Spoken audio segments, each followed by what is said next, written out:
안녕하세요. 코딩 라이들의 선생님입니다. 자, 오늘은 저번 장과 이어서 저번 장에서는 코딩이 뭔지, 알고리즘이 뭔지를 이야기해봤다면 이번 장에서는 우리가 이 코딩을 어떻게 어떤 순서로 공부를 하면 좀 더 쉽게 접근할 수 있고 공부할 수 있는지에 대해서 한번 시간에 공부해 보도록 하겠습니다.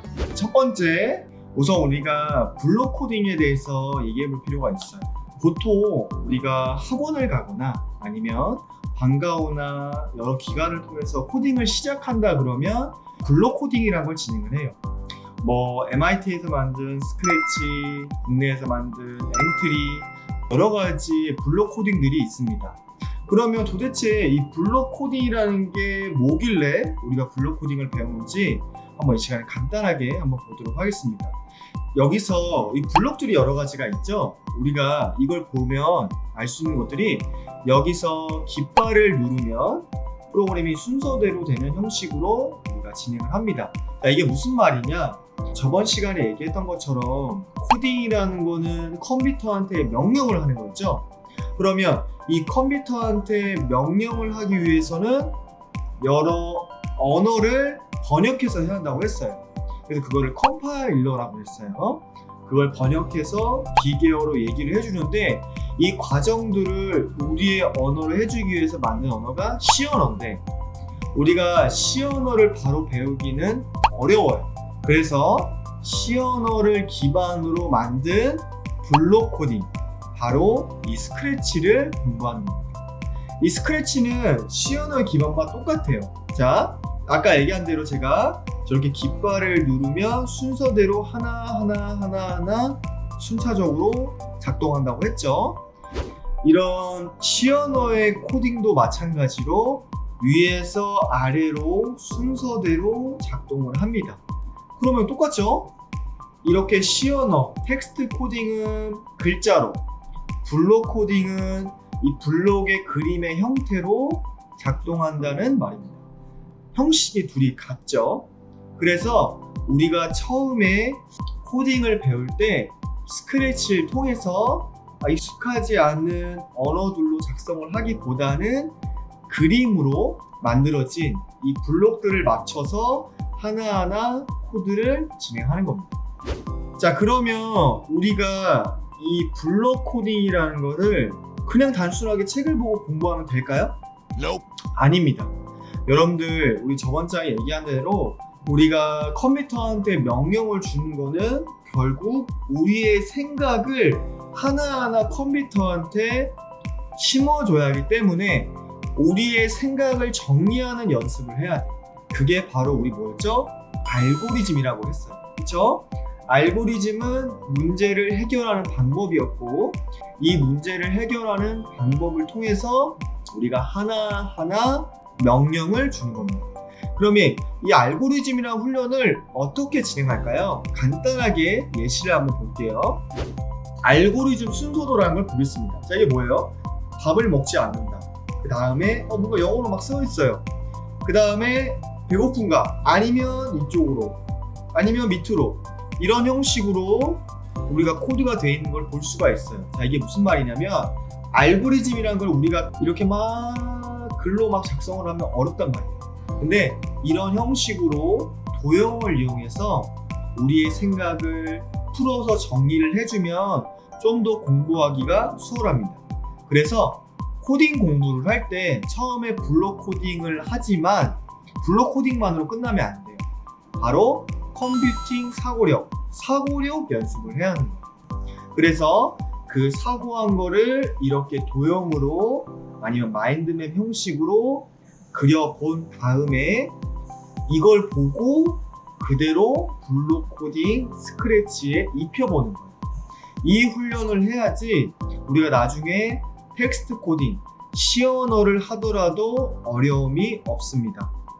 자, 아까 이야기한 대로 우리가 블록 코딩으로 프로그램의 순차적인 구조, 순서적 구조, 그리고 우리가 사고하는 연습, 그걸 입혀주는 연습, 그리고 시언어라는 코드가 이미지를 통해서 어떻게 작동하는지를 잠깐 알아봤습니다. 그럼 이걸 한 다음에 시언어를 진행을 하겠죠. 자, 우리가 시언어라는 거는 저번 시간에 말씀드린 대로 컴파일하는 과정, 그리고 이거를 프로그램 만드는 과정, 이런 것들을 시언어라는 언어를 통해서 우리가 직접 명령을 하는 프로그램을 얘기합니다. 바로 텍스트, 영어로 진행을 합니다.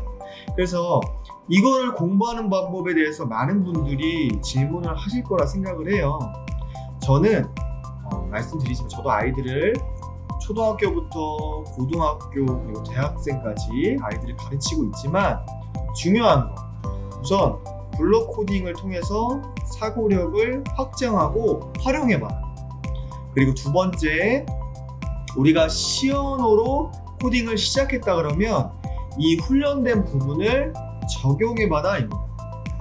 그리고 우리가 시언어라는 거는 결국 이렇게 영어로 입혀져 있기 때문에 우리가 읽는 훈련이 필요합니다. 읽는 훈련을 함께 해 나가야지 여러분들이 코드가 어려움이 없을 겁니다. 자, 이게 무슨 말이냐? 뭐 아이들한테 선생님 무슨 게임 하세요? 얘들아 무슨 게임? 이렇게 물어보면 결국 롤 얘기를 하더라고요. 저 롤을 예를 들어봅시다. 자, 롤을 예를 들어요. 롤을 4년 동안 만들었다고 생각을 해봅시다. 예를 들어 개발자들 치면서, 그러면 우리가 서비스하는 기간은 4년이 넘죠. 우리 4년 동안 만들었으니까 4년 동안 만들고 팔고 말자, 이런 게임은 없을 거예요. 더 오래 운영을 하고 싶지. 그러면 막 치고 하는 걸 더 많이 할까요? 읽고 고치고 이런 걸 많이 할까요? 네, 유지 보수를 더 많이 합니다. 참고로 저도 개발을 하고 있지만 유지 보수를 많이 해요. 자, 이게 무슨 말이냐? 그러면 우리가 사고하고 이걸 입히는 것도 많이 하지만 우리가 이거를 읽으면서 고치는 작업도 많이 한다는 얘기예요. 그거를 시언어를 통해서 많이 훈련을 하셔야 돼요. 그걸 많이 훈련을 하신 후에 여러분들이 원하는 랭귀지들을 하나하나 적용하시는 게 좋습니다. 자, 왜 그러냐? 저 파이썬부터 하면 안 돼요, 자바부터 안 돼요, 이런 말을 하신 분들이 있어요. 저는 그렇게 생각합니다. 대부분 언어들이 시언어의 기반으로 만들어졌기 때문에 이 언어적인 두려움을 이겨내는 데는 시언어가 가장 적합하다고 생각을 해요. 가장 어렵기도 하지만요. 네. 그래서 시언어를 통해서 이 훈련이 끝났으면 여러분들이 원하는 언어, 뭐 대표적으로 요즘 가장 핫한 파이썬이 될 수 있을 것이고, 그리고 우리가 개발을 좀 한다는 친구들은, 아니면 사람들은 C++를 많이 하죠. 그래서 이 두 언어들도 결국 시언어의 기반으로 개발을 만들어진 프로그램이기 때문에 여러분들이 이 기반을 익히셔서 공부하는 게 가장 적절한 것 같다고 생각을 합니다. 왜냐? 제가 아이들을 가르치고 오면서 우선 블록 코딩으로 사고력을 확장하고 활용을 해보고, 그리고 시언어 통해서 1년 훈련과 우리가 그때 확장했던 그것들을 하나하나 입혀보고, 이제 다른 언어를 배웠을 때 이 두 가지를 훈련한 부분들을 적용해보면 우리가 다른 언어를 접했을 때 그 적응하는 속도와 익히는 속도, 그리고 읽는 훈련과 이런 것이 돼 있기 때문에 코드가 어려움이 있어도 본인 스스로가 찾아보고 적용하는 것을 잘할 수 있다고 저는 생각을 합니다. 이런 형식으로 저희 학원에서는 이렇게 블록 코딩, 그리고 텍스트 언어, 이런 것들을 우리가 진행을 하고 있습니다. 간단하게 우리가 어떻게 코딩을 공부해야 할지에 대해서 이야기를 했어요. 그러면서 저희가 무슨 순차적인 구조, 알고리즘 순서도 이런 거를 간단하게 얘기를 했는데, 뭐 읽기 훈련 어떻게 해야 하냐, 이런 상세한 내용들은 제가 스크래치 강의를 할 때, 그리고 시언어 강의를 할 때 하나하나 올리도록 하겠습니다. 어떻게 공부하는 거는 여러분들의 선택이지만 이렇게 순서대로 하나하나 정리를 하면서 우리가 공부할 필요가 있습니다. 왜냐하면 단순하게 나 시언어 해야지, 나 파이썬 해야지, 나 자바 익히니까 자바 해야지, 이렇게 해서 책을 사서 시작을 하게 되면 대부분 학생들이나 성인분들이 조건문, 반복문 가면 대부분 그만둬요. 왜냐? 우리가 사고력에 대한 훈련을 하지 않았기 때문에 이게 또 어렵고, 알고리즘을 하지 않았기 때문에 이게 또 어렵고, 읽기 훈련을 하지 않았기 때문에 오류 맨날 뭐 오류 찾아보고 어떻게 해야 돼 인터넷 찾아보다가 지쳐서 그만두고, 이런 경우들을 제가 정말 많이 봤습니다. 그러니 선택은 여러분들의 자유지만 제가 얘기했던 블록 코딩부터 어떤 걸 훈련해야 하는지, 어떤 거를 끊임없이 나아가는지를 생각해 주시고 공부하시면 좋을 것 같아요. 참고로 프로그래밍 언어는 계속 공부를 하셔야 돼요. 결국 언어이기 때문에 계속 발전을 하고 무언가 새로를 만들어내고 그거를 우리가 활용할 수 있어야 하기 때문에 계속 공부를 하셔야 합니다. 단 뭐 3개월 안에 뭐 끝내기, 6개월 안에 끝내기, 저는 이거는 불가능하다고 봐요. 그걸 하는 것도 본인의 노력과 그리고 본인의 경험, 본인이 얼마만큼 훈련을 했는지에 따라서 다르다고 저는 생각을 합니다. 자, 오늘은 이렇게 코딩 공부를 어떻게 시작을 해야 하고 어떤 순서대로 해야 하는지 간략하게 이야기를 해보았습니다.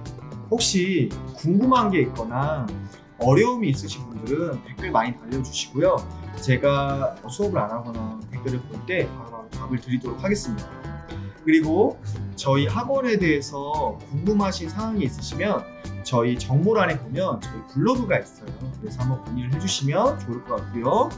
여러분들 앞으로도 좋은 영상 만들어서 올리도록 하겠습니다. 여러분들의 좋아요와 구독, 알람 버튼 부탁드리겠습니다. 다음 시간에 만나요. 안녕.